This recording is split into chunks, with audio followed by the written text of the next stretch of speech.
And so, to take us into all this and much more, we have a special guest. He is a clinical psychologist with the Lagos University Teaching Hospital, LUTH.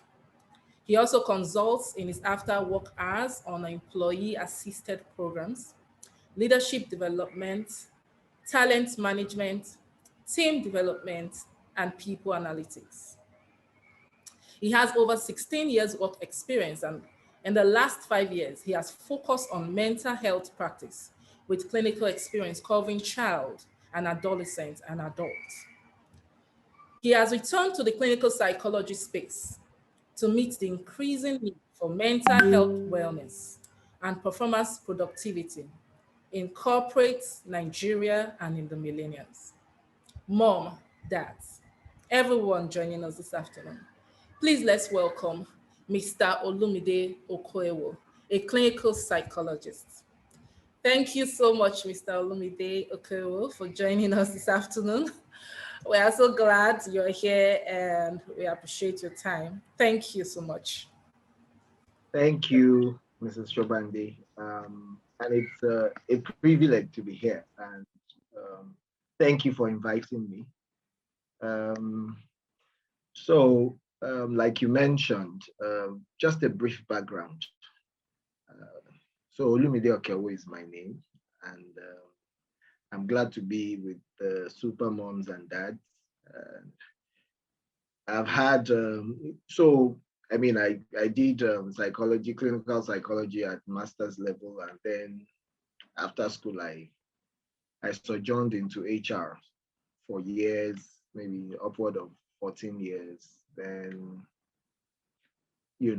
so I decided to come back to this space, because the increasing need was overwhelming in terms of people having mental breakdown, young adults, adolescents going into drugs, conduct behaviors and all of that.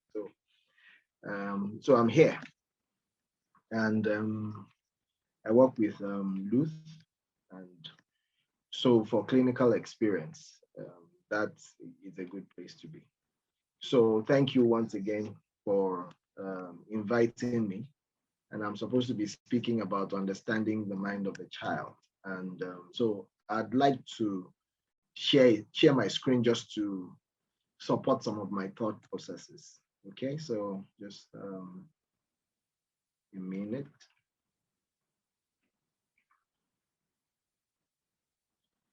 Okay, so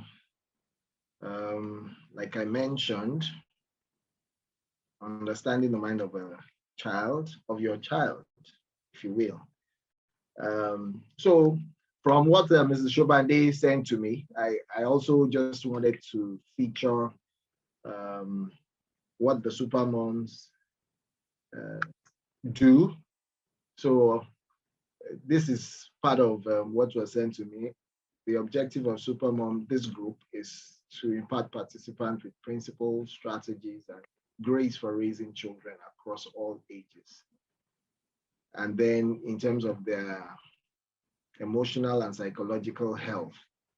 And that's so pertinent in this age and time that we're in now. So you can't look at your child and just want to talk about, or maybe how they are faring in school.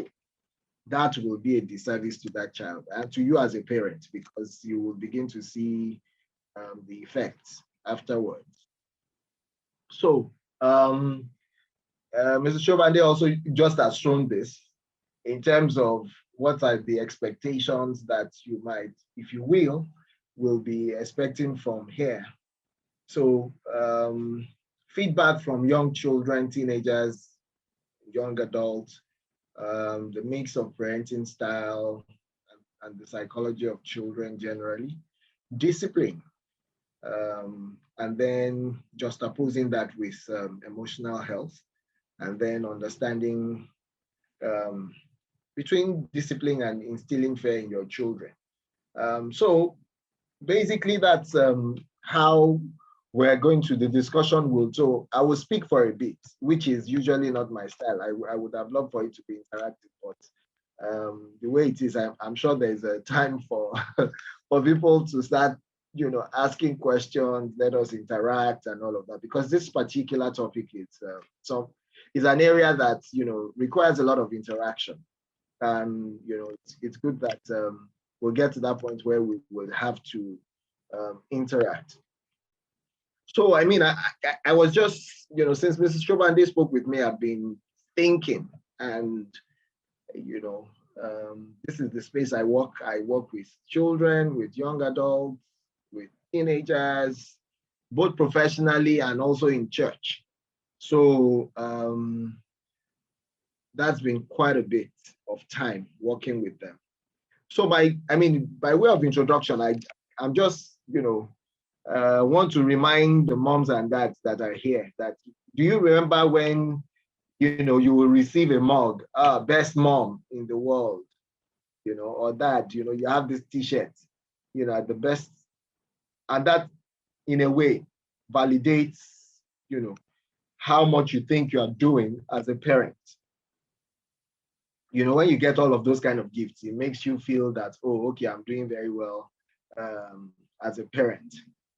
But in the 21st century, just for what we see now with our teenagers, young adults, and even younger children, then you are wondering what is going on. Am I not taking care of these children very well? What is happening, when you find out that maybe a child is misbehaving in school, is doing all sorts of things. Some are watching pornography, some are, into substance abuse. So then it comes to mind, the parent is asking him or herself that, wait a minute, where did I go wrong? How did we get to be here? I thought I was doing very well, So this mug and the t-shirt, seem to fade away into thin air when you begin to see the children begin to act in ways that are not the right way, okay? And on the other hand, when our children are doing very well, they are successful, it makes all the little gifts that we get, make them very worthwhile. You feel excited with yourself, you are happy that, oh, this is going very well. So I'm very interested in talking about, what is happening in the 21st century. What is making raising children very difficult? Yes, we say we want to look at how the mind of a child works, but it's because we're parents. That's why we're concerned about that. And so if we're parents, then a little bit of focus on the parents first, and then we'll then see how the mind of a child works. So in the 21st century, what is very informative now is that the society expects a lot more from the parents in terms of, you're being able to tick the boxes to say that, oh, I'm disqualified. I am able to handle my children. So some of the things that the society looks at in terms of, oh, okay, are you parenting well? Is, for you not to only be able to anticipate, but also to meet every need, that your child has, follow them through their academic success, provide them with experiences, and use most useful activity. Then we're beginning to enter the discussion, because when you say, oh, give them the best experiences, what determines what your best experiences that you want to give your children are? What are the determinants? What are the things that would make you want to say, oh, okay, this is the best experience I think my children should be having, or not? Finance might be, it might also be that as a result of what you have gone through while you were growing up and all of that. So that is part of the discussion that we will then engage in. And, most importantly, to make the home place, a place of peace and harmony, where the children, feels comfortable at home, feels comfortable that, oh, when I'm at home, things are going well, parents are not fighting, they're not seeing critical comments and all of that. So that's some of the expectations that the society brings on us, in this time and age. You find in this day and age that parents are also doing a lot of competition amongst themselves. So you find out that, when you take your children to school in certain schools, you see that children having conversations around, the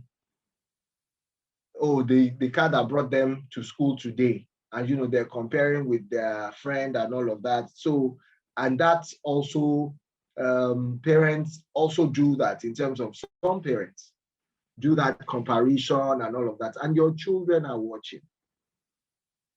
They are watching. And also, children don't only learn by the going to school, they learn visually by imitation, what they see and hear their parents do, and they learn by that, and they also will follow after such because it's their parents. You are role models to them.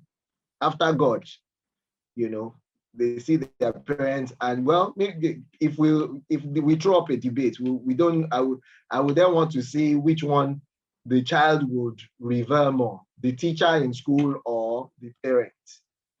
Because, children are always, especially the younger ones, talking about my teacher said, and that supersedes what maybe mom and dad are saying concerning anything that relates to their school. So these are some of the requirements that the society puts on us. So how are we taking it?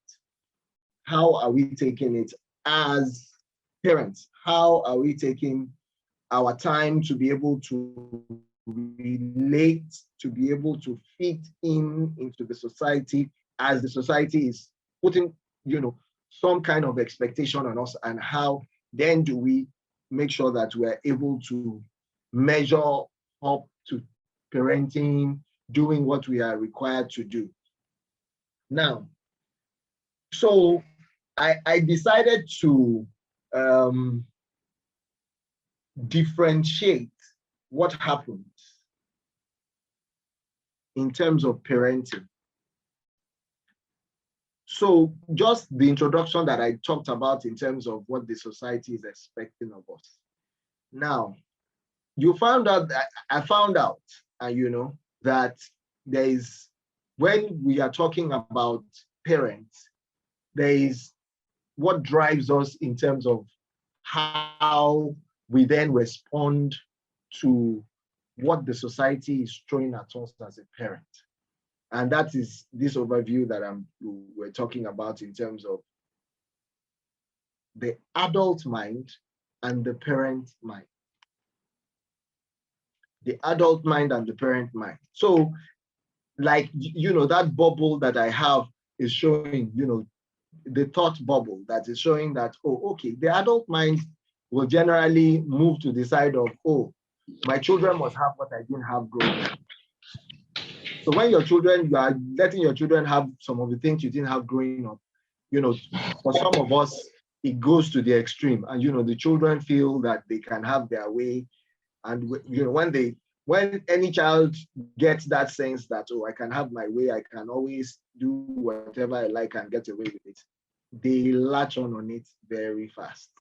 They latch on it, and, so then it will then be a tug of war when something that maybe, oh, they're having some challenges, and then the parents were then trying to correct them, then there will be a kind of, challenge for the parents in terms of dealing with it, because in the first place, it's the parent that introduced all of those things to the children in terms of, or to the child.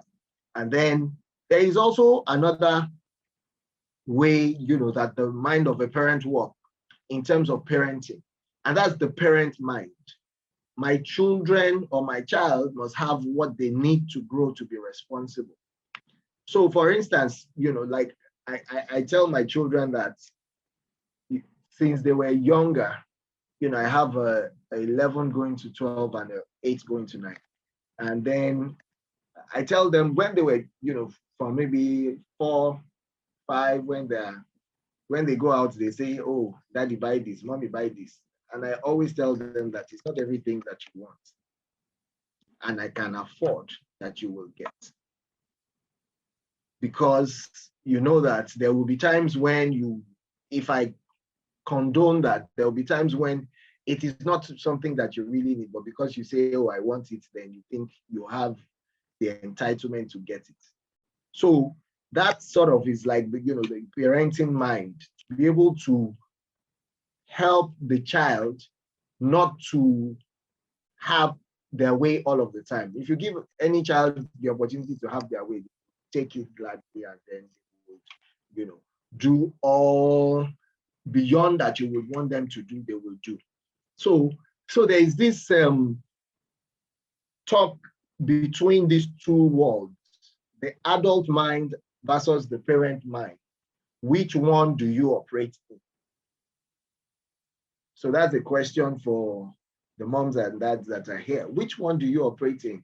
I'm sure by the time we start when everybody has the opportunity to talk, then we'll be able to share some of these things. Which one do you operate? Are you operating the adult mind? Because you didn't have opportunity to maybe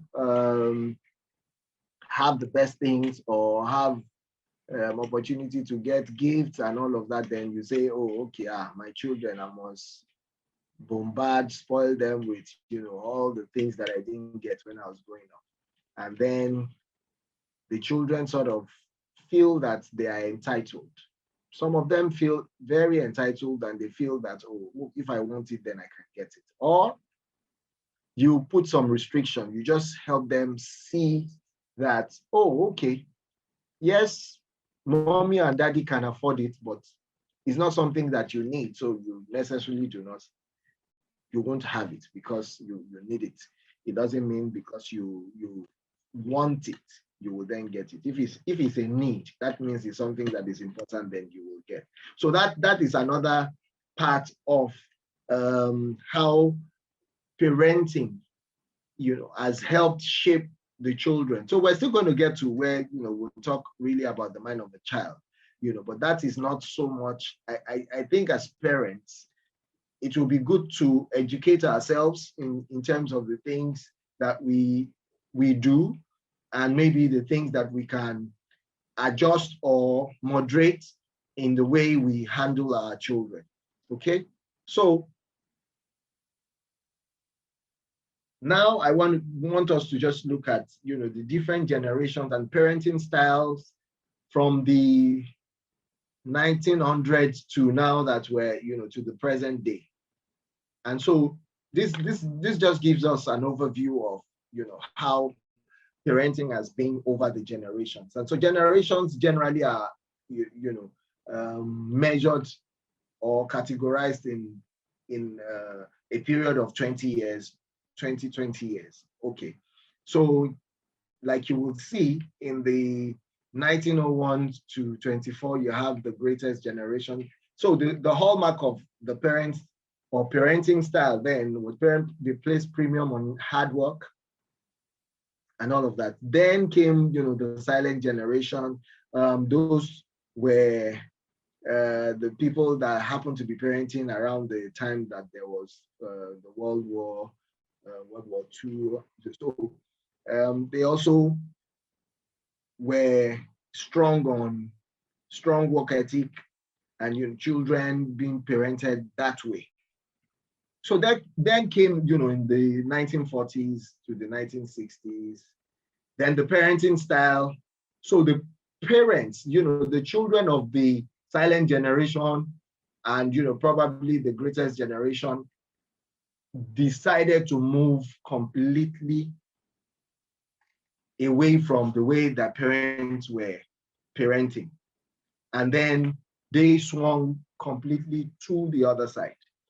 And then, so the parenting style that came up then was, it's known as the helicopter style of parenting. And what's the hallmark of the helicopter parenting style? It's that, you micromanage, you are involved in everything that your children are doing, including what school will they go to, the course they want to do, who is their friends, and all of that.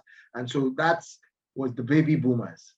And then, so between the baby boomers and Generation X, the parenting style was still the same. Micromanaging all the aspects of the child's life. And then, then we now got to the 80s. So the 80s into where we are now, the parenting style also started to change. Okay, and then we now had the drone parenting style. So this parenting style is just, the way a drone behaves. The drone will just hover around and, be monitoring and all of that, and then, but not very into the people's faces or into the children's face. So parenting, they hover and they don't direct, they're more responsive. They want to be involved, but they are not very direct like, the baby boomers and Generation X. So basically that's the way the parenting style has been. Now, so all of this in terms of the parenting style then would then make us begin to appreciate how then do our children respond to this.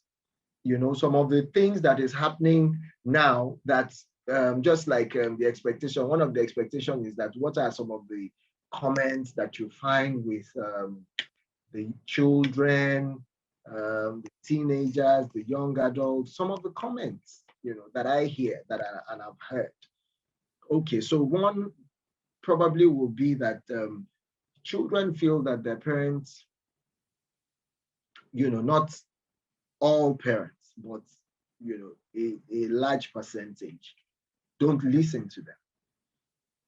That's, like the parenting style and the generation that we're looking at now, that, they just want to impose everything about the way they see things, the way they do things, that they don't want them to have their own, opinion. You don't want me to say how I feel or how I can, and if I think differently, it's a problem. So there are several things that the children are talking about, especially the teenagers into young adulthood, because that's particularly the teen years. So teen years, they are the period, is the period when your child is no longer a child, neither is that child an adult. So he's a teenager, it's in between. That's when personality forms. And so it's a major problem if there is no fine balance at that stage. And then that's when we are talking about, understanding I don't even understand this, my teenager. They don't talk to you, they don't do what you ask them to do and all of that. But the teenagers are also complaining that their parents don't listen to them. So there was a young adult that I was working with at some point, and then the young adult got involved with cannabis. And when we were talking, just finding out, so how did you get into this? How the young adult got into it was simply because he felt that the parents were not giving him attention. They don't talk to him. Anything that when he wants to talk or something, they believe that, maybe there's a problem. And for every problem that he has, they throw money at it. Okay, you want this? So they send him money, So, and he said, I don't want their money. I just want them to create some time. Maybe once in a while, just let's have a sit down, even if it's 5 minutes, maybe once in 2 weeks, or, just creating time.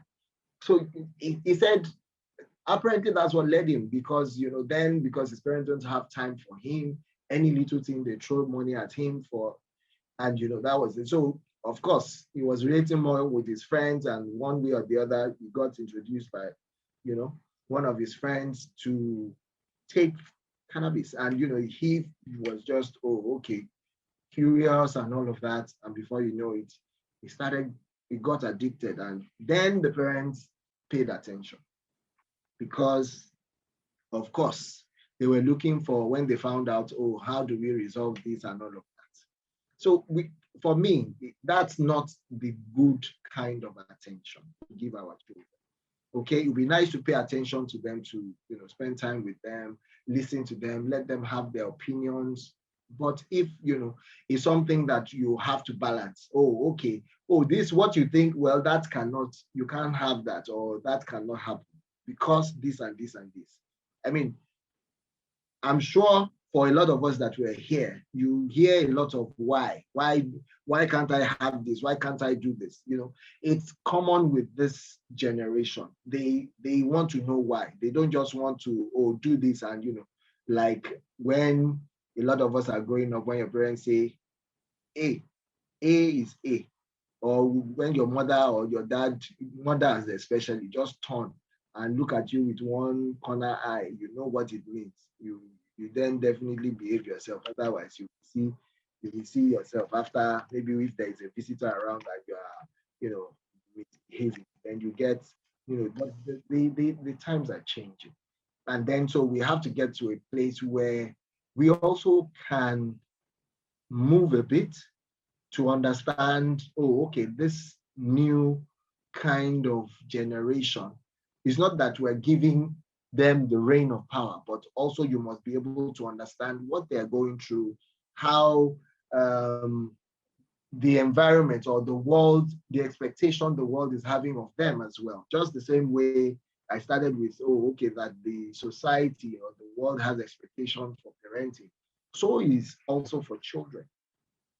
And then you find out that this time and age, I mean, all the things that growing up for a lot of us as parents, we were not exposed to. Growing up, we didn't have, if you wanted to communicate, most likely you write a letter and all of that. In the era of where we have phones, Android phones and all of that, that is just a button click away. And in the era where we are now, is still the era of unsolicited information, where you just maybe open your phone or your laptop or something, and an information or a pornographic something just pops up. And for some of these children, they see those things, they don't know how to deal with it, and before you know it, they get into the wrong acts and all of that. So it's a balance of both. We can't say that, oh, okay, this is how we know our own parents to be, and then, oh, we have to make sure that that's the way our children are. So the balancing at times, if it's not properly managed, that's when you find out that the young adult, the teenager, has problem with the way the parents, the parenting style, and they also look other way. They look towards their peers, and unfortunately, some of them get influenced in the negative way, and then it makes it makes parenting a lot tough. Okay, so you, in terms of, after talking about parenting style and the generations, the two types of groups that you then have in this current time that we have is either you are a millennial parent or non-millennial. So millennial parents or millennial children as well. So here, I just did, especially with the millennials, I'm sure some of us would have heard maybe a young adult or a teenager telling us, Mom, it's not about you. Google is simply faster. So if you think, oh, okay, this is how it's done, and then your teenager or preteen just goes to Google and find out, Mom, this is a better way of doing it. Okay. So how then do we are able to bend towards the fact that, okay, there are better ways of doing things? Okay, how then do we filter some of the things that are not appropriate, even going on to things like using the internet, using Google, Instagram, Twitter, all of those apps? How then do we filter? How then do we manage our children? How then do we help them know that, oh, this can be harmful, or that is not the kind of information that you can use? If for us as parents, we are not also interested in what is going on in this generation. It will be a tough call. If you don't try to understand how this generation works, then it will be a disservice to be digitally illiterate as a parent in this time and age. It's a crime to be digitally illiterate, because if you are digitally illiterate, it can put you into trouble with managing the children. Okay, so and we can't run away from the fact that technology has changed a lot of things in the way we parent, in the way our children see things, in the way they relate, and all of that. I mean, for instance, we're going through the pandemic, and pandemic has changed our lives, has forced a change. So in several ways. I mean, I know of organizations that have not opened their doors for their staff to come in since March, when pandemic had been announced in Nigeria, COVID-19 pandemic, that their staff has not worked in. And then they are now used to having to work from home, virtual meetings, and all of that. The same way for children, they have been bombarded even before the pandemic hit. They have been facing, the challenge of, the internet and all of that. It's so amazing that with the so much use that our children, teenagers, young adults, are using the internet, doing all sorts on Instagram, Twitter, and Facebook.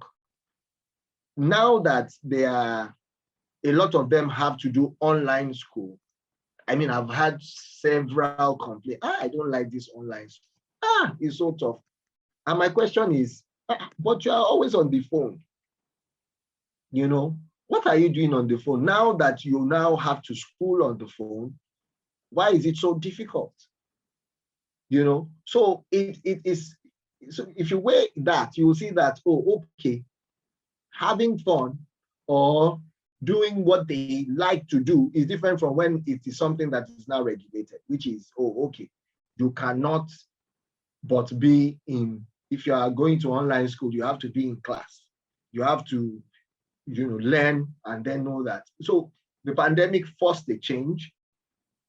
And some of the changes that ordinarily we should be embracing as parents, because generally the times have changed. Parenting style also have to, we have to bend a bit to learn what it is that the children are going through, and see how we can also be involved. And then we have to be, as a parent, we have to be digitally aware.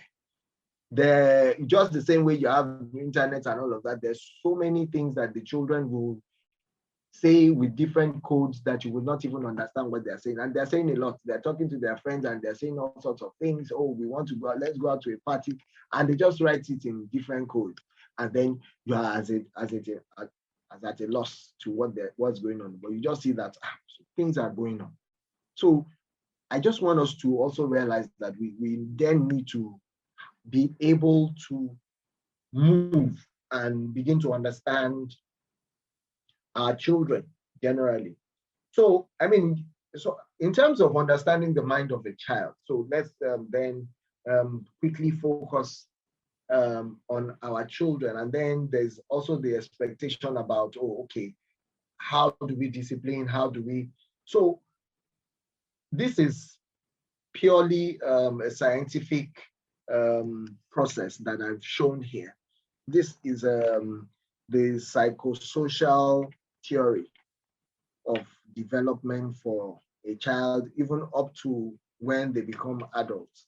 Okay, so I just decided to talk about some of these things for us to be able to understand how the mind of our children work. So generally, this has been researched. This is a theory by Erik Erikson. It's something that you can look out or research about or Google it, and you will find some read about it in terms of, so early childhood, the very one, infancy is, when the kind of virtue they try to build, or what they need to be able to overcome is that, oh, they need to know that, oh, I can trust, or otherwise, if that is not impacted in the child will mistrust. Okay, so early childhood, that's about the time when the child is, after infancy, early childhood, autonomy, that's when they learn how to, the ages of that 2 to 4, when they're doing potty training, 2 to 5, they're about potty training and all of that. And, those times when they are learning how to do all those little things, if they are not properly put through those stages, it might lead to the child, whether boy or girl, learning, you might not be able to feel comfortable in their own skin. They doubt everything they do as they go along the ages. So preschool, when they are, this also happens, is either they are learning to take initiative, they are learning to, walk, learning to go and pick up something. If that is not achieved, it will lead to the child feeling a sense of guilt. School age, when they are from 6 to about 13, they learn how to be industrious, how to think on by themselves, how to do things by themselves. If they are not able to accomplish all of that, and all of these things that we're talking about, the parents who are involved in making sure the child, so it will lead to inferiority complex. The child might feel inferior to other children in school, at church, even playtime at home. If they have neighbors, they might feel inferior and all of that. Then for an adolescent, this is very key. I started talking about that's when their personality forms, that's when their body changes and all of that. So they are struggling with, oh, okay, who am I? So if they're able to understand that properly, you see that they form self-identity. If not, then they go into role confusion. They are not able to understand who they are. They are just all over the place. They don't know how to handle things. And then so that's why the stage of adolescence is very delicate. It's a period where the child is trying to find a balance. They're not a child, but they're also not an adult. So they're in between. They're trying to form a personality. Who am I? And the hallmark of this particular period is that period, I'm sure if you have a teenager, you will notice that they are more drawn to their peers. Is the hallmark of this period. They are more drawn to their, so in a way, when you have a teenager, the onus now is on the parent, really, because you are the one that would have to look out for them.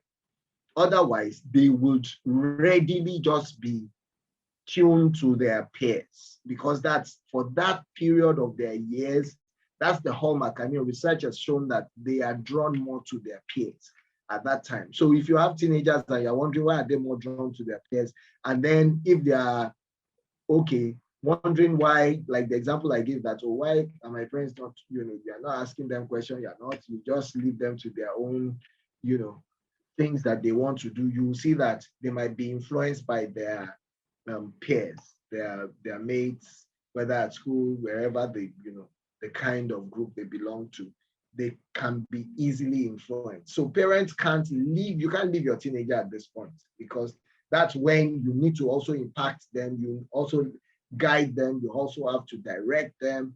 And so their mind works in all of that. So if we allow peer pressure, it might be positive and it might be negative, but a lot more these days, there have been a lot more influence in the negatives. Now, part of the reason being that as the teenagers are complaining, their parents are not giving them time, all of that. So they are more drawn to their peers. Some may not be drawn to their peers, and then drawn to technology, internet, and all of that. And then the things that we are meant to be teaching our children that we are not, then you find out that maybe one pedophile on the internet is teaching or maybe one person that have a weird, thinking or concept, is putting the concept through to them. Nobody is filtering, nobody is trying to let them know that, oh no, that is not a good information to use and all of it. So that it, so generally, even for the earlier stages, we need to be able to filter that. So young adulthood is the time when, children, the body has changed, they are now finding love. So if they are not able to do that, they go into isolation. Then the rest, adulthood, the other two are more in the direction of adulthood. So that in a way describes the way that would direct the thinking of a child as they are growing. And I said psychosocial theory. This is based on the psychosocial theory. So the psycho there is, the psychological part of them. The social part is, the moral, all of that. So we're not only, if we're putting our attention here, you see that you are helping the child focus in understanding their mindset, how they do things, how they behave, and then be able to guide them, and then also help them socially, how to fit in into society, just direct them, guiding them. So we can't allow, just all the other things that were involved as a parent to overtake the fact that we also need to pay attention to our children. For the pandemic also has also made parents more involved. Parents are now not only parents, they are teachers, they are doing, a lot more with homework, a lot more with direct guiding, online schooling and all of that. So parents are, so that's why I said the pandemic actually forced us into some changes that, that we needed. And then, so in terms of understanding the mind of a child, this will help us do some more work in terms of, if you can look for that theory and just read a bit about it, but that's just the general gist around it.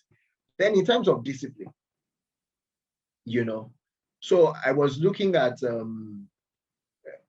discipline for a parent, it comes in so many ways. If you're able to follow, what we just looked at, going through the developmental stages of the children or of a child, you will see that it will already help you in terms of instilling discipline in the children, what to use as information or what not to do, how to behave, and what not to behave, how not to behave.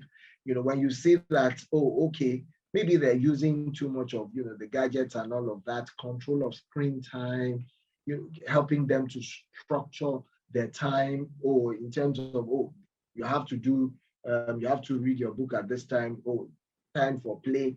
It's not the time to throw away all of those things that we know in terms of, okay, making sure that there is a regulation with timing.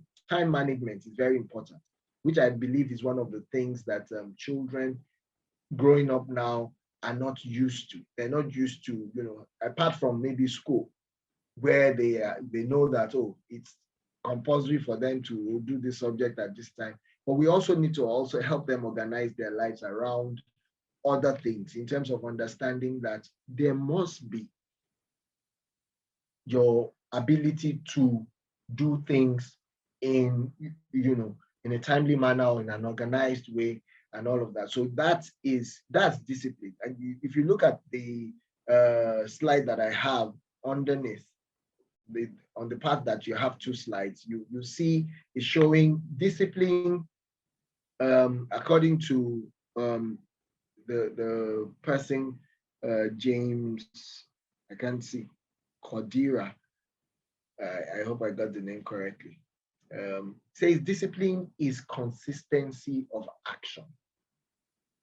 How consistent are we when we're trying to get our children to learn a particular task of, okay, maybe getting them to clean the house, clean the table after themselves or after every other person when they are done on the dining table? How consistent? Okay. reducing screen time, having time out with gadgets and all of that. How consistent have we been? How consistent? And then the good book also says that I will discipline you in love as a father who loves his children. Are we able to also show our children tough love? Tough love will mean, just like I've said, oh, okay, if you are able to learn how to clear the table or sweep in the house, how do it consistently for a month or so, then okay. So if your screen time has been reduced to once a week or during weekends because of school, then oh, okay, maybe you can even have extra time during the weekend. Even you have screen time during the weekend might not mean all through the weekend. So you can have, okay, maybe, oh, all through the weekend. Oh, or for instance, a lot of the children, the younger ones, yeah, probably the older one, teenagers, they're going on midterm break. So if, like, for instance, a child has been very consistent with doing the things that you've been asked to do in the last 6 weeks of school and, timing, then you can, oh, this midterm break, you can actually have a lot of screen time. You can, have some other things too. So that helps the consistency that so discipline is all about consistency of action. Do we stay consistent in trying to instill a virtue, instill something into our children? So that those are the things that we then need to begin to consider in terms of discipline. So and where there is, talking about the thin line is that, there is the World Health Organization was talking about, so digressing a bit, talking about child maltreatment. Child maltreatment talks about anything that will cause harm to the child, and and beyond, punishment. It can be child abuse, physical abuse, emotional or verbal abuse. So all of those things that can cause harm to a child. And so that's why discipline is very delicate. That's why some schools don't, and a lot of schools, especially the private schools, don't allow for, maybe use of cane and all of that, because you can find someone that does not know how to handle the cane and then beat a child in a way that, the parents will have to sue the school and all of that. So this discipline is something that comes with fine lines. And then for us as parents at home, how do we discipline? I think in terms of talking about discipline would be that if we can be consistent with our actions. So if your child does something wrong today and you scold the child or spank the child, and then he does that same thing again, and then it's okay. He does it the next time. If maybe you spank you, and the child is seeing some inconsistency. Number one, the child might be confused as to, okay, is this thing correct or is it wrong? I don't even get. If I do it one time, my dad will beat me or my mom will beat me. If I do it another time, they won't say anything. So they are confused. The child is confused that, okay, is this action right? Is it wrong? I don't even know where I belong, because if I do it today, I will be spanked or punished. The next time, nothing. So that's where the consistency of action should come in terms of how do we then relate to making sure that if we want to, okay, if you put rules and regulations within the house and say, oh, okay, so when you are putting the rules and regulations for discipline, is also to show that, if you do otherwise, there is a consequence. So that already puts in the mind of the child that, okay, so if I do this one now, I know that there is consequence. So if I do it the wrong way, I do what mommy and daddy is not expecting, then there is a consequence for it. So they know that there is discipline. So already that puts them on guard that I don't want to be in that side of the divide with my mom or my dad, because I don't want anybody to spank me or something. So like that. That helps in terms of discipline. So discipline it's delicate, and it then depends on what. So maybe when we're discussing and we're asking questions, that we can take more on discipline. But also when you talk about discipline in terms of um, how, as it relates to affecting the emotional health of a child, then you'll be talking about something like so maybe for some parents, instead of beat their children, they would rather shout. Okay. So when you begin to shout and you notice that your child is always cringing every time he just hears you, or maybe now anytime he or she hears your voice, they just cringe wherever they are. That is already becoming something else. That's no longer discipline. So you are already affecting the self concept of the child, the self image. The child might probably be timid. So if they're outside, they hear anybody raise their voice, they just, cringe like that. So it's also knowing when to draw a line to say, oh, okay, I want to, or maybe you are beating your child to the point that, a child begins to bedwet. So some of these things are not, maybe you have a child that is bedwetting, it might not be that because it's a psychological problem. It might be that because the form of discipline or something that the parent or maybe a teacher or someone older that is doing to that child that is traumatic for that child makes the child also come out with that kind of a thing. So it's in different dimensions when you talk about discipline and emotional health. So we just need to also, it's a fine, we need to balance things out. We can't just go all the way and then continue to, we are parents and we also understand, not no one child is the same. So you might have a child that is, very sensitive, and you understand that this child is sensitive. Okay, so sensitive to what? Maybe when the child does not even like you, instead of the child would rather maybe you spank rather than just say words. There are some children that are so sensitive to words that when you use words on them, it's as if the ground should open and they should enter. They're sensitive like that. Some will just, if you talk, they don't even care. So we just need to understand our children and know that, this child is sensitive. This one, so is a child that, you need to be able to manage in terms of making sure the person, okay, maybe it's a child that before you say anything, they also have an opinion. So how do you balance that? To be able to make sure that, okay, teaching them how to listen. It's not to make one, you always have a ready answer. No, teach the child to listen. How, when you listen, you would hear what the other person is saying before you even want to respond. So there are a lot of things tucked in between all of these lines of discipline. So I think that's how I would look at discipline. And then in conclusion, so that I can give you time to talk and maybe comment, ask questions. I mean, parenting is an interesting concept, So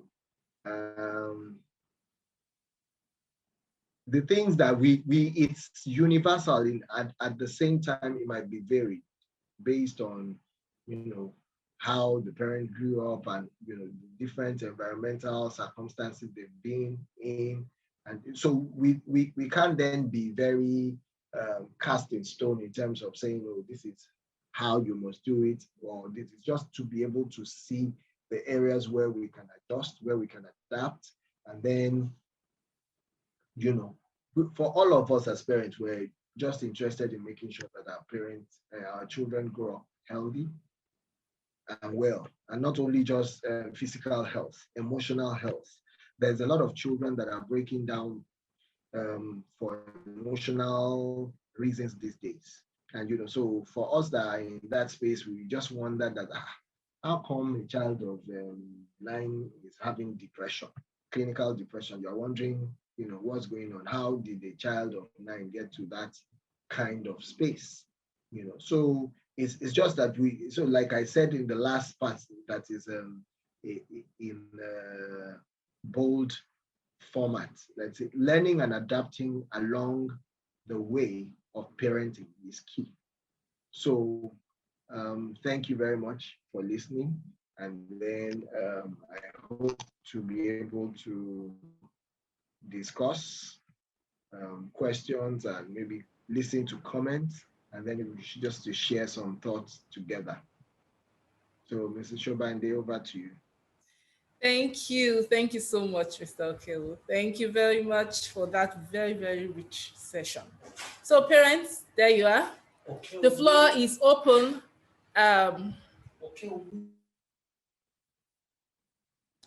So please, that's time for us to ask our questions. If you'd like us to unmute your mic, please let us know, the raise of hand. And you can also post your questions in the chat room, and we'll take them quickly.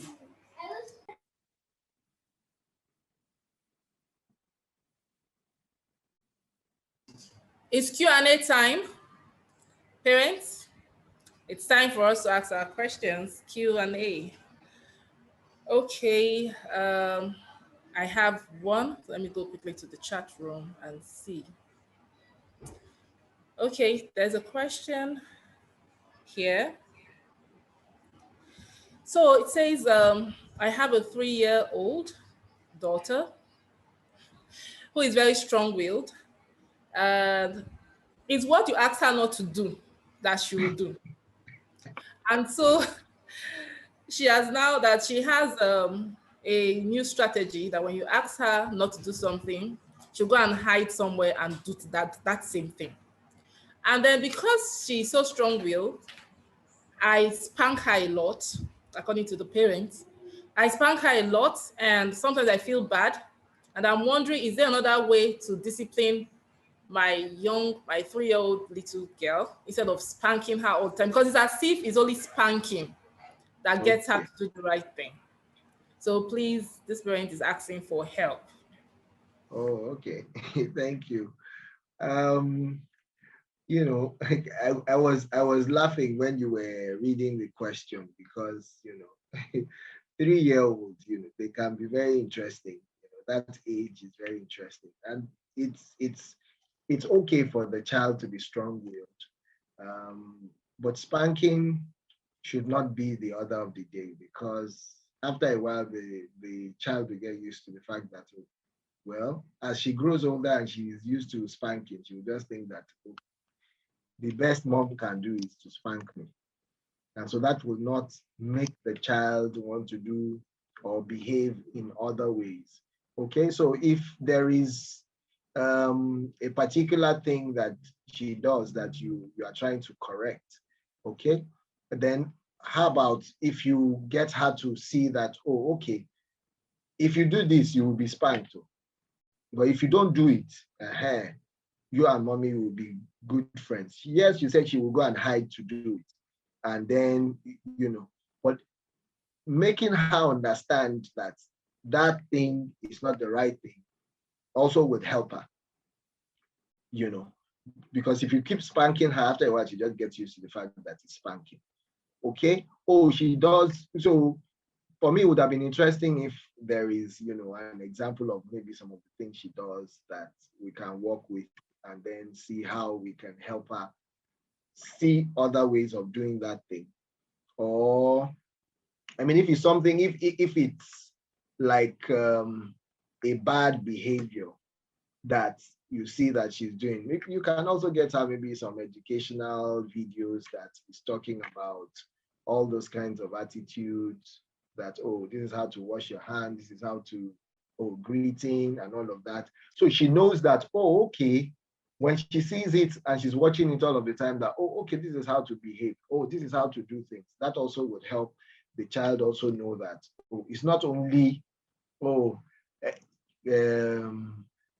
for me to just do all those things. I think a 3-year-old will be in what class? That's preschool. That's preschool. So, and that age is the age where they can be mischievous, actually. So you just have to learn to balance things, not spanking her all of the time, because after a while she might just get used to that. The spanking is the only thing. Mommy can't do anything more than spanking. And at that time, that means she will continue to do the, bad or wrong behavior. And then your solution will not be able to fix it anymore. And then she will feel that, oh, okay, spanking, well. I want to ask a question in the webinar about disciplining children. Okay, sorry. Oh, okay. Could you just hold on, please? Just Okay. Don't worry, we'll get there. So that's it. It's just understanding that, that child is strong-willed. And then also you can help the child by introducing other forms of thing to teach the child about behavior. Like I said, you can introduce play, use it in the form of play videos and all of that to help the child also understand and to also know that, oh, if you do something bad, there is consequence. Bad behavior will mean consequence. Good behavior might mean reward. At times when you give a child, oh, okay, because you have been good, you have not done any naughty thing. Oh, in the last 2 days, okay, so mommy will give you some more time to play, some more, so you can also tie it to some of the activities that the child likes to, she enjoys, oh, okay, maybe playing with her toys. You say, okay, because you are doing this bad behavior, I'm going to take away all your toys and you're not going to have these toys again for 3 days. You see that the child will behave and say, I don't want my toys to be taken away from me, so she will behave. So try and introduce some other ways of, helping the child learn that, oh, okay, if you want to behave in a good way, you get a reward, not a gift, a reward for doing good. And if you also get a negative reward, which might be, something that will deprive you of what you enjoy. So I hope that helps. Thank you so much, sir. I am sure that has really helped the parent. Okay, so we have some more questions in the chat room, but I'll just quickly unmute Mrs. Taiwo so she can ask her questions, and then we'll go back. Okay, I'm very sorry. Can you hear me? I had unmuted by mistake. I wanted to raise my hand. So I wanted to ask a question about my son. So I think I realized that he's a very, how would I describe him now? So sometimes he does some things. Of course, you reprimand him. He's 4.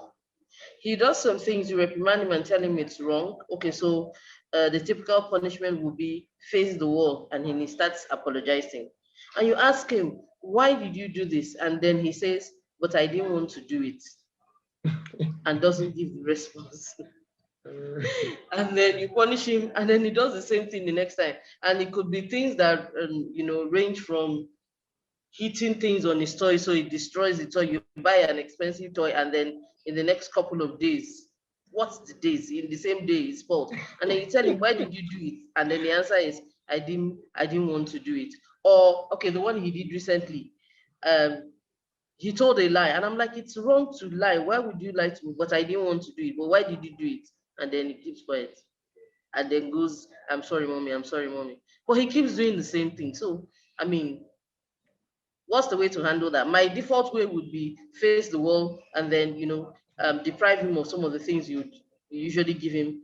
No cartoon today, no tablets. I'm not going to take you out to play, But I just, maybe it's me not being patient. The typical thing she does is no cartoon today, no going out today. And then he goes and he cries and he does his baby face, and then she pities him and she gives him back everything again. You see now. So I thank you, Daddy, for giving us the twist to that. So I mean, just if you want to help him, if you say, oh, okay, you are going to deprive him of the cartoon he watches or not take him out, then you have to make good that promise. From the slide that I show about consistency of action, that's discipline. if you are not consistent with it, then the child will, you know that these children are very smart. You know that I can wrap mommy around my finger. Maybe when I do all this face, 4-year-old, mommy will succumb. And, you know, the first thing that she mentioned, Mrs. Bucknor, is that, you know, that she buys a toy and he spoils it. I'm sure if I ask people to raise up their hands, if you have children in that range or even older, that you buy toy and the toy does not last a week, I'm sure I will have everybody's hands up. So that's a week is too far. Sorry, The same day. Excuse me. It's like buying Modade a toy from a supermarket, and before you get home, the tire is off. Is that bad? And then, you know, the funniest thing, why I don't agree is the same scenario with other kids was, there was a day he was with his cousin. I went to pick them, and then they were fighting for a toy in the car.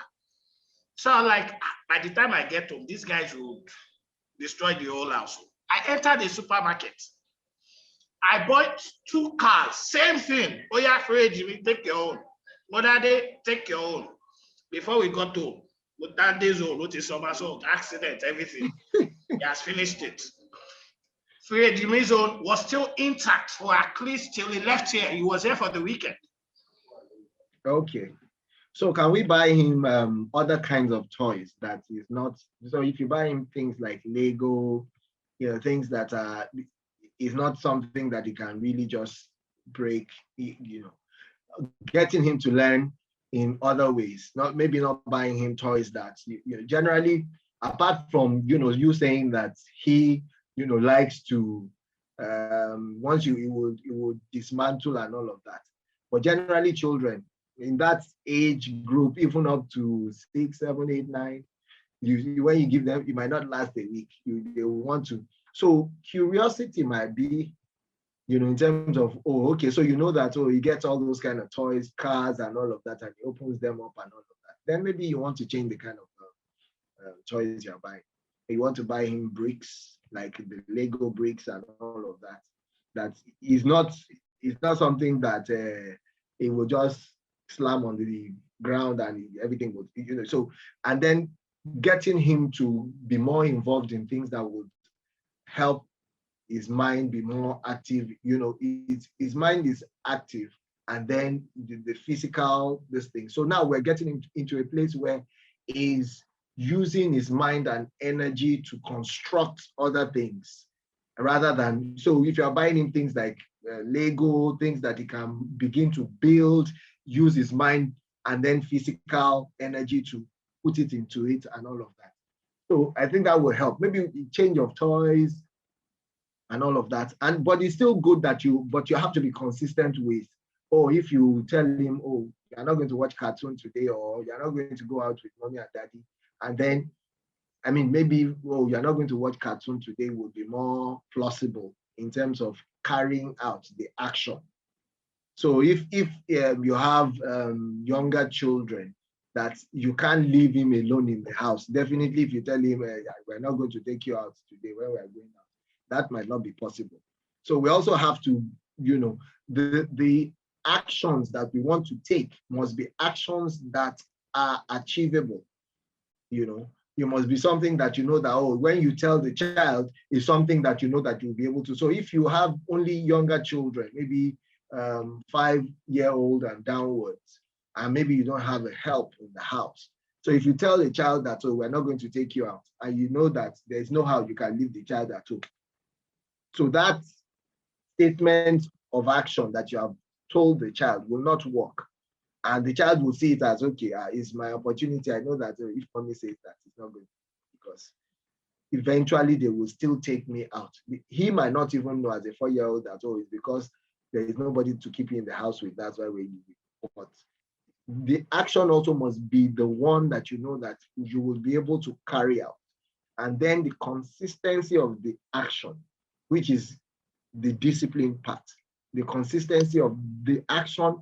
Like you mentioned that when he cries and, you know, make your wife just feel bad, then she will just take him out. And so that there's no consistency in that action. So that makes him want to always have his way. Thank you. Thank you so much. Mrs. Taiwo, are you okay with that? Do you have more questions for him before I go into the chat room? I'm fine. Thank you. Okay, thank you. Okay, there's a question here. Consistency in discipline. Does it mean for every offense a child has to be disciplined? Consistency. Does it mean for Okay. every offense a child has to be disciplined? Okay. So my take will be that the person that is asking the question is equating discipline to punishment. Okay. So I'm not talking about punishment. So the consistency of action is that, the statement that I showed is talking about, is trying to define discipline, that the consistency of your actions, just like I just told Mrs. Buckner Taiwo now that, if you tell your child that, oh, you're not going to watch cartoon for 2 days, and 30 minutes after you have already allowed him to watch cartoon, that action that you have put forward, the action that you have planned to do is not consistent. So if you say, oh, I'm not going to allow you watch cartoon for a whole day, make sure that that whole day he doesn't watch cartoon. So he gets the message that, if I do this thing next time, mommy is not going to allow me to watch cartoon, and mommy is going to make good her promise. Children know when you act on those words, he won't do it, because he knows that, the cartoon is very important to him. He will not want himself to be deprived of that, and he won't do it. So that's the consistency I'm talking about. I'm not talking about punishing a child, or maybe telling the child to kneel down or face the wall, or, and then doing that all of the time. I'm talking about whatever action that it is that you are giving the child. It must be that the import, and remember, what I've said is that, so when you want to discipline a child, so for instance, you want the child to face a wall. Why? The child must know the reason why he or she is facing the wall. Otherwise, when you just say face the wall, it feels that, okay, face the wall is a normal thing now. Mommy and daddy say face the wall all of the time. Even in school, they tell you to face the wall. Okay? But if you know that, I'm facing the wall because I did this particular thing. Okay. Okay. I'm not only facing the wall, I have to miss out on watching my favorite cartoon. I won't be able to go out with mommy and daddy when they are going to the supermarket. He knows that there's consequences for my action. And then, so it's not punishment. Punishment, so I think the person is trying to equate punishment and discipline as the same thing. No, discipline can come in any way that you have chosen to. So it's not about maybe spanking the child all of the time, which won't even be effective anyway. All right, but it's also important that when the children be able to associate doing, a behavior and, the consequence or the outcome of that behavior, whether it's negative or positive. And that if it's positive, there's almost always a reward that you also want to attach to it. And if it's negative, there is also almost a, deprivation that the child gets. Some might be punishment, maybe facing the wall, or some might be that, depriving them of what they enjoy most, maybe like cartoons, the gadgets that they get, screen time, reduce the screen time and say, okay, today or for the next 2 days, you're not going to have any, the tab, you won't get it and all of that. So the child knows that, so the child will feel the sense of, or the consequence of the behavior he or she has displayed. Okay, Thank you. very much. Okay, thank you, sir. So there's another question here. All of my children are shy. How do I help build their confidence? They are also very naughty, but they are very shy. How do you put the two together? They are very shy.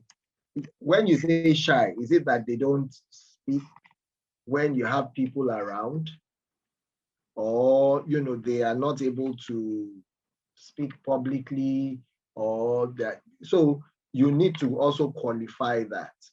Okay. So there are children that, okay, for instance, maybe they're in school or in church, in their Sunday school, they don't say a word. So I also teach in the Sunday school. So I see a lot of, children, and I don't even know the ages of these children anyway. So maybe that will also help. So like I was saying, the Sunday school, especially the younger ages, you just see that the children are just watching the teacher, they're just moping, and you're thinking, have I taught anything today? Have these children learned anything today? The next Sunday, the parents will come to you and say, did you teach them this song in class on Sunday that my child was just singing all the way from the moment we entered the car to go home? And when we got home, he or she was still singing, and throughout the week.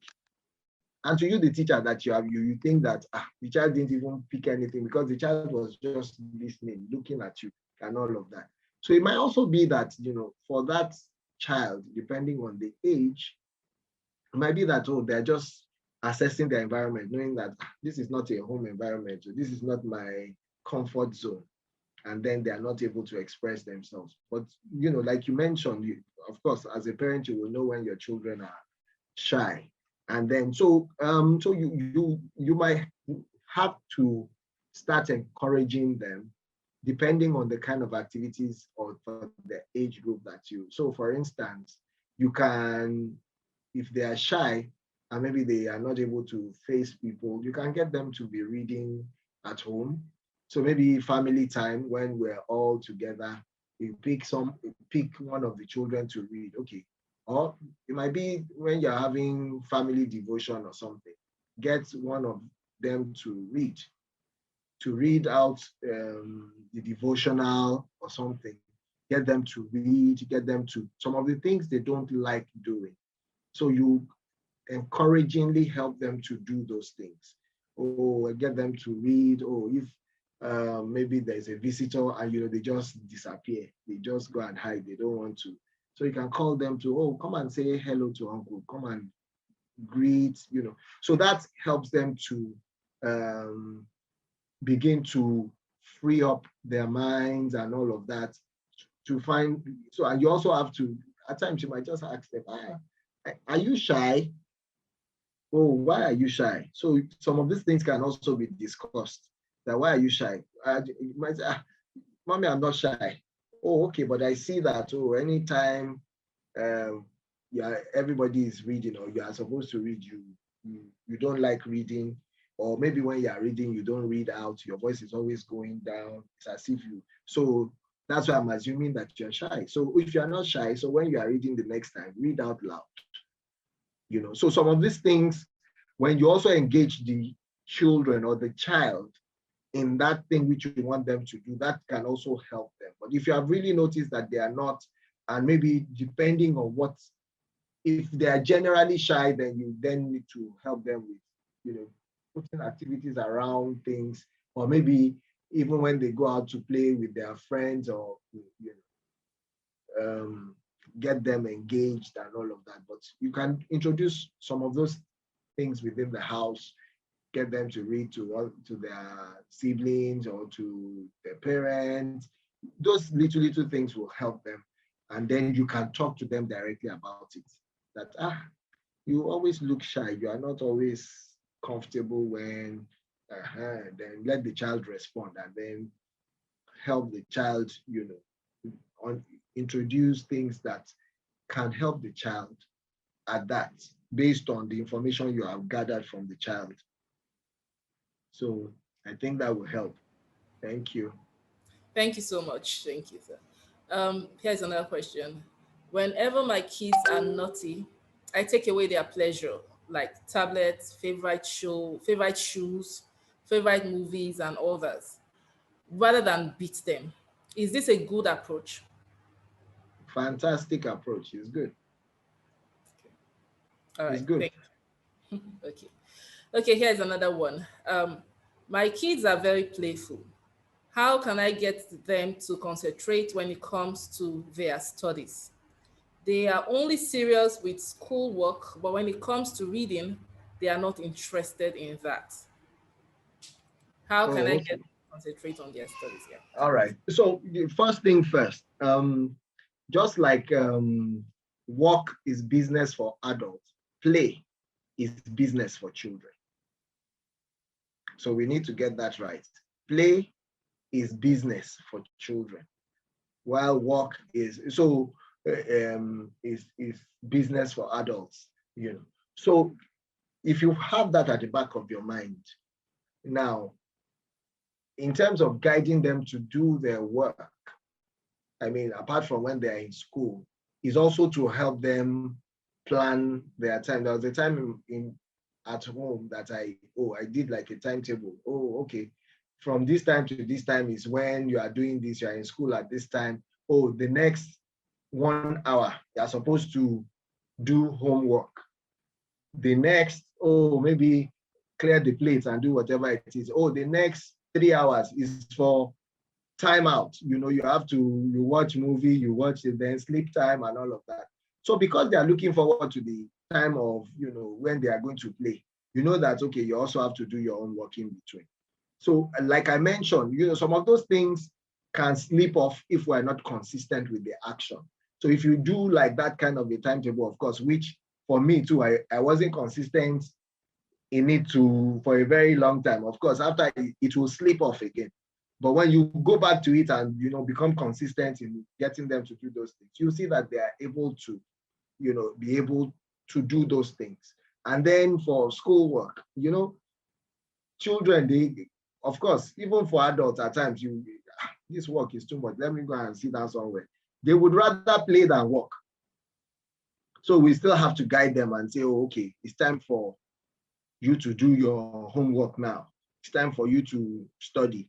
So like that. And the more consistent we are with that, the better they will become at it, in knowing that, oh, okay, there is time for, schoolwork, there is time for play, there is time for, sleep time. So it's just that consistency of the actions that we're putting them through that would also help us in getting them to do. But let's not just get carried away as a parent. Play is business for children. That's the way it is. Thank you so much. Okay, so there's one here, a question. Um, a friend's son of 16 years old, is still bedwetting, and they have done all they believe they should have done, seen a medical advisor, done all kinds of tests. The boy is medically okay. They have deprived him of things you mentioned and all the discipline you mentioned. You mentioned Okay. it, but still the boy can't stop. What is your advice, sir? Because to the woman is becoming depressed. Though we have been praying for this family. But what's your advice, sir? So somebody is asking on behalf of the Oh, family. okay. So I mean, bedwetting can be a disorder, really. So I don't know when the person that wrote the question says that, oh, they've seen a medical. It depends on who they're saying, really. If you're seeing maybe a child and adolescent specialist, uh, they might have more insight than just seeing a general practitioner as seeing a doctor. So I think it would be nice for them to see a child and adolescent specialist that will be able to take up seeing the child and also getting to interview the child and try and find out what is going on medically. But also, like I mentioned, if it's not medical or that's that will still be in the purview of the child and adolescent specialist to also look out for maybe the child has had any traumatic experience in the past that that the child has not gotten over, that is sustaining that situation and all of that. So my go-to would be that that family needs to, see a child and adolescent specialist, to help. And then, when you are in the aircraft and you want to travel, and the air hostess is reading the instructions, oh, blah blah blah, this that, and it gets to the point where it says that, oh, perhaps the what is it called, what is the climate or what drops, that, and there is the pressure is decompressed, so that the air mask will drop. What the air hostess will tell you is that you must first put on your own mask before you can help every other person. Okay? So why I'm saying that is that for the mother that then, is, because of the situation, she is also almost slipping into, a form of depression. I think it would be better for her to wear her own mask, which is that, she needs to stay strong and healthy and try to look for a solution in terms of maybe seeing a child and adolescent specialist so that she can help a child, So it won't be good that she also will then break down. That will put a lot more strain on maybe her husband, the rest of the family.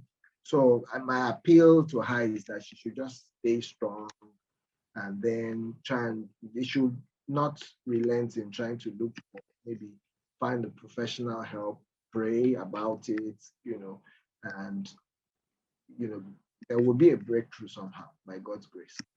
So it's not why I'm saying that is that she needs to be strong, or even her son. So she can't then afford to break down, because that will mean a lot more in terms of the traumatic experience the family will then be experiencing in general. So the person should please stay strong. Thank you. Thank you so much, sir. Okay, so we have Adeola Moseko, sorry, Mosheko. Mosaku. Mosaku, yeah, raise of hand. Please go ahead. I will unmute you right away. Oh, Moshe. Yes. Please go ahead and speak. You can unmute yourself. Okay. Meseko. Adeola Meseko. Oh, Meseko. Thank you. Meseko. Okay. Please go ahead. Please go ahead. Do you have a question?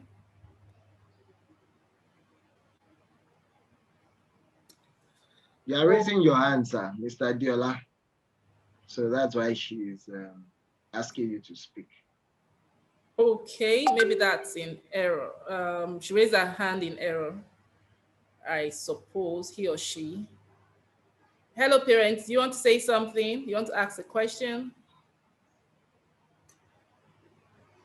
Okay, lower hand. All right, that's fine. Okay. Okay, great. So do we have more questions, parents? Let me go back into the chat room. All right. I think that's all for today. Okay. I think that's all the questions we have right now. Thank you so much, parents. Thank you, Mr. Okeowo. Thank you so much for your time, and thank you for the very rich session that we've just had. Thank you for having me. Someone said, all good for me. Thank you. Thank you. Thank you, moms, dads, for making time out to attend this session. We hope you have learned one or two things about parenting and understanding the mind of your child. So this brings us to the end of today's session. Next month, again, we'll come back with another very rich session, and we'll be addressing very critical issues. And also, when Amal was talking about our expressions, we have an expression known as Mom's Day Out. So dads, don't be jealous, so please. We have Mom's Day Out. We have something coming up this year. This year is going to be a special one, a different one for all the moms in the house and other moms. So just keep in touch with us, keep connecting with us, and we'll give you more details on our Mom's Day Out. Thank you so much, everyone. Have a wonderful evening. Thank you, Mr. Okeowo, for your time. God bless you so much. Bye. Bye, moms. Bye, dads. Bye, everyone. Bye, everyone.